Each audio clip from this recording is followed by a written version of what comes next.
வணக்கம். இந்த கிழங்கு குச்சி கட்டு நம்ம எப்படிண்ணா இருக்குது? ஈல்டு இருக்குது, எப்படி வளர்ச்சி இருக்குது? நான் கடந்த 6 ஆண்டுகளாகவே இதில் குச்சி தான் போட்டுக்கிட்டு இருக்கிறேன். ஆனால் இந்த ஆண்டு தான் முதையா இயற்கை இந்த உரம் மற்றும் இந்த இயற்கையான முறையில் செய்யணுங்கிறதுனால தான் இதை கௌரி சங்கர் மூலம் இது பண்ணிச்சு. பட் இது நான் 3வது மாதம் தான் ஸ்டார்ட் பண்ணேன். வெச்ச நாளிலிருந்து பண்ணியிருந்தேன், இன்னும் கொஞ்சம் கூடுதலாக எடுத்துருக்கலாம். 3வது மாதம் ஸ்டார்ட் பண்ணனால தான் கொஞ்சம் இன்னும் வேறு இறங்குனது இன்னும் கம்மியாக இருக்குது. பட் இருந்தாலும் இப்போ ஏக்கரா 17லேருந்து 18 டன் ஆவரேஜ் வர அளவுக்கு கிழங்கு வந்திருக்குது. கிழங்கு குறிப்பிட்ட நாளில் ஒரு 10 மாதத்துலேயே இது கிட்டத்தட்ட 28 பாயிண்ட் அளவுக்கு மேலே தான் இருக்குதோடி, கம்மி இல்லை.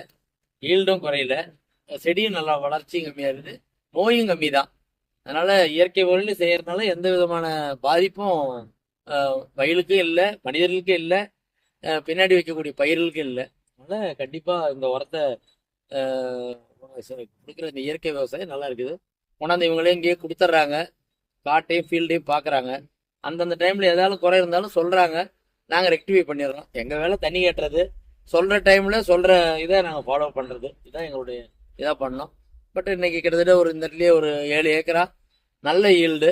ஏன்னா இதுக்கு முன்னாடிலாம் இவ்வளோ எடுக்க முடியல, 10 டன்னு 11 டன்னு தான் வரும். இந்த வருஷம் நல்லா வந்திருக்குது. அதனால் கண்டிப்பாக இதை எங்களுடைய சார்பாக, நாங்கள் இருக்கிறது பெரிய கிராமம், சேலம் மாவட்டம், தலைவாசல் வட்டம். ஆமாம், இது நம்ம ஏரியாவில் நிறையா வாங்கி யூஸ் பண்ணலாம். கண்டிப்பாக அதில் எந்த விதமான நஷ்டமும் இல்லை. ஏன்னா இதே அளவுக்கு வேறு ஏதாவது கொடுத்து தான் ஆகணும். அதை கொடுத்தோம்னா நம்மளுக்கு செலவு கூடுதல் தான். அதுக்காக நன்றி சார் சொல்லிக்கணும். தேங்க்யூ.